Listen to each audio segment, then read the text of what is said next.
बिस्मिल्लाहिर्रहमानिर्रहीम। अस्सलाम वालेकुम student. School based assessment 2024 grade 8 English part B ये सब्जेक्टिव का जो पेपर है वो आपके सामने मौजूद है। ऑब्जेक्टिव आपको पहले ही इस चैनल के ऊपर मिल जाएगी। ये गेस्ट पेपर है, बाकायदा पेपर नहीं है। हाँ, जो पेपर है वो इन्हीं गेस्ट पेपर से बनकर आएगा। उम्मीद है कि वो जो पेपर होगा आपका जो फाइनल टर्म का जो पेपर होने जा रहा है 7 मार्च को, वो जो पेपर है वो इन्हीं गेस्ट पेपर से बनकर आएगा। यहाँ पे मेरे पास पहला पैराग्राफ नंबर 1 है जिसके अंदर कहा जा रहा है कि आपने टाइटल बताना है और मेन आइडिया बताना, जिसके 3 नंबर आपको दिए जाएगी। और फिर आपने इस टोटल पैराग्राफ को 1/3 हिस्से के अंदर कन्वर्ट करना है, 7 नंबर इसके दिए जाएंगे। ये पैराग्राफ नंबर 1 है। कुछ चंद एक पैराग्राफ हो गए जो आपको दिखाए जाएंगे, उन्हीं में से पेपर आपका आएगा। ये पैराग्राफ नंबर 1 है जो आपके सामने मौजूद है। ये पैराग्राफ आपके पास आएगा और आपने इसका मेन आइडिया बताना है, यानी कि टाइटल बताना है और इसको 1/3 हिस्से के अंदर कन्वर्ट करना है। तो इसका जो आंसर है वो आपके सामने ऊपर मौजूद है। तो आंसर आपके सामने ये मौजूद है। टाइटल जो लिखना है आपने, इंपॉर्टेंस ऑफ लाइब्रेरीज, ये आपने टाइटल लिखना है। और इस पैराग्राफ का जो थर्ड हिस्सा होगा वो आपके सामने ये मौजूद है, हाईलाइट है, ये आप लोगों ने लिखना है। नेक्स्ट पैराग्राफ नंबर 2 होगा जिसके अंदर हमारे पास ये एक पैराग्राफ आएगा। आपने इसका टाइटल बताना है और 1/3 हिस्सा आपने बताना है। तो उसका जो टाइटल है वो आपके पास है, रिस्पॉन्सिबिलिटीज ऑफ रोड यूजर्स, और इसका जो 1/3 हिस्सा होगा वो आप लोगों ने ये लिखना है। ऐसे जो तीसरा पैराग्राफ है आपके सामने मौजूद है। ये 3 पैराग्राफ है, इन 3 में से कोई एक आपके पास आएगा या इससे हट के भी आ सकता है, लेकिन ज़्यादा चांसेस यही है कि जो पेपर है वो आपका इन्हीं पैराग्राफ में से आएगा।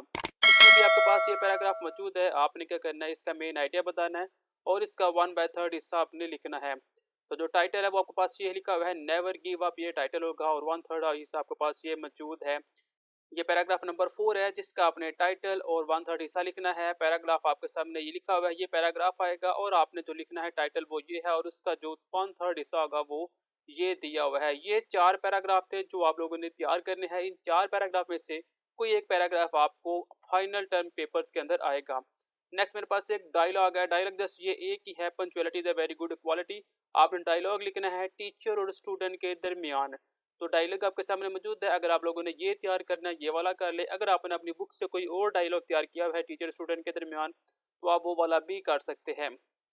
नेक्स्ट पैराग्राफ आएगा। आपको ये पैराग्राफ कहा जाएगा कि आपने पैराग्राफ लिखना है किसके ऊपर, माय फेवरेट पर्सनैलिटी के ऊपर। पैराग्राफ आप लोगों ने लिखना होगा। वो जो पैराग्राफ आपके सामने ये मौजूद है ये आप लोगों ने पैराग्राफ लिखना है। नेक्स्ट पैराग्राफ नंबर 2 है, वो आएगा मॉर्निंग वॉक का। मॉर्निंग वॉक के ऊपर आपने एक ऐसे समझ ले वो लिखना है या फिर एक पैराग्राफ लिखना है। तो वो जो पैराग्राफ है वो आपके सामने मौजूद है। ये वाला भी लिख सकते हैं। अगर आपने कोई बुक से तैयार किया हुआ है तो आप वो वाला पैराग्राफ भी लिख सकते हैं। ये 2 ही पैराग्राफ है जस्ट। और हमारे पास 2 स्टैंजे भी हैं।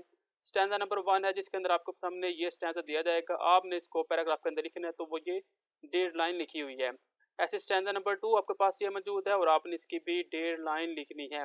ये स्टैंजा नंबर 1 और स्टैंजा नंबर 2 है। ये जस्ट 2 ही स्टैंजा है जो आप लोगों ने तैयार करने हैं। इन 2 में से कोई एक आपके पास पेपर में आएगा। नेक्स्ट आपको पैराग्राफ दिया जाएगा और आपसे कुछ सवालात पूछे जाएंगे। ये पैराग्राफ नंबर 1 है, ये पैराग्राफ होगा और जो सवालात होंगे वो ये हाईलाइट है और उसके आंसर्स नीचे लिखे हुए हैं। ऐसे 5 सवाल है इसके जो आप लोगों ने तैयार करने हैं और इसके जवाब तैयार करने हैं। ये पैराग्राफ नंबर 1 है, इनकी आप स्क्रीनशॉट ले लें और इसको आप तैयार कीजिए। ये पैराग्राफ नंबर 1 है और ये इसके आंसर दिए हुए हैं जो आप लोगों ने तैयार करने हैं। ऐसी पैराग्राफ नंबर 2 है, वो हमारे पास यहाँ पे ये दिया हुआ है और इनके जो क्वेश्चन है वो हाईलाइट है और आंसर उसके नीचे ही लिखे हुए हैं। ये पैराग्राफ और उसके नीचे इसकी आंसर है जो आप लोगों ने तैयार करने हैं। ऐसी पैराग्राफ नंबर 3 है, ये एक पैराग्राफ होगा और इसके आंसर आपने लिखने हैं। पैराग्राफ आपको पेपर में दिया जाएगा ये वाला ही, और सवालात भी दिए जाएंगे, आपने उनके आंसर तैयार करने हैं। तो इनकी आप स्क्रीनशॉट ले और इनको आप तैयार करिए। पैराग्राफ नंबर 4 है जो आपके सामने मौजूद है। ये पैराग्राफ होगा और साथ में इसके अपने क्वेश्चन आंसर लिखने हैं। तो ये इसके सवालात है और साथ में इनके जवाबात है।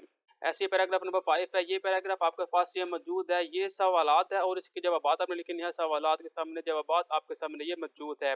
नेक्स्ट होगा जी listen speaking and reading question के मतलब 12 नंबर का सवाल होगा। टीचर आपसे क्या करवाएगा, एक एक्टिविटी परफॉर्म करवाएगा। अब एक्टिविटी कोई भी हो सकती है, साथ में एक पैराग्राफ दिया जाएगा और कहा जाएगा इसको आपने रीडिंग करनी है इंग्लिश में, तो वो आप लोगों ने तैयार करनी है। ये थी मेरे पास school based assessment grade 8 English subjective type. Objective आपके पास पहले ही इस चैनल के ऊपर मौजूद है। ये हमारे पास अब सब्जेक्टिव आ गया। अब पेपर जो हमारा इंग्लिश का है वो कंप्लीट हो गया है। अब आपका जो फाइनल टर्म का जो पेपर होगा 7 मार्च, जो एक्सपेक्टेड डेट दी गई है एग्जाम के लिए, उस एग्जाम में जो पेपर आएगा वो इन्हीं में से बन के आएगा। 100% जो चांसेस तो नहीं है, लेकिन 99% चांसेस यही है कि वो पेपर इसी में से बन के आएगा। अलबत्ता इससे हट के भी पेपर आ सकता है, लेकिन ज़्यादा चांसेस ये है कि वो जो पेपर जितना भी होगा वो इसी में से बन के आएगा, जिसके अंदर आपके पास ये 4 पैराग्राफ हो गए जो आप लोगों ने तैयार करने हैं, 1 डायलॉग है और ये पैराग्राफ जो आपने लिखने हैं 2 पैराग्राफ हो गए, 2 स्टैंज़े है और 5 पैराग्राफ है जिसके क्वेश्चन आंसर आपने तैयार करने हैं। इन्हीं में से आपका जो पेपर है वो फाइनल टर्म्स का आएगा, आप लोगों ने इसे तैयार करना है। अब ये इंग्लिश का पेपर जो हमारा कंप्लीट हो गया है। नेक्स्ट वीडियो के अंदर हम नेक्स्ट सब्जेक्ट को लेकर आएँगे। वीडियो अच्छी लगी हो तो लाइक, शेयर और कमेंट लाज़मी कीजिएगा और इस चैनल को सब्सक्राइब लाज़मी करें ताकि मज़ीद ऐसी नई वीडियो आपको मिलती जाए। मिलते हैं नेक्स्ट वीडियो में, तब तक के लिए दीजिए इजाज़त। अल्लाह हाफ़िज़।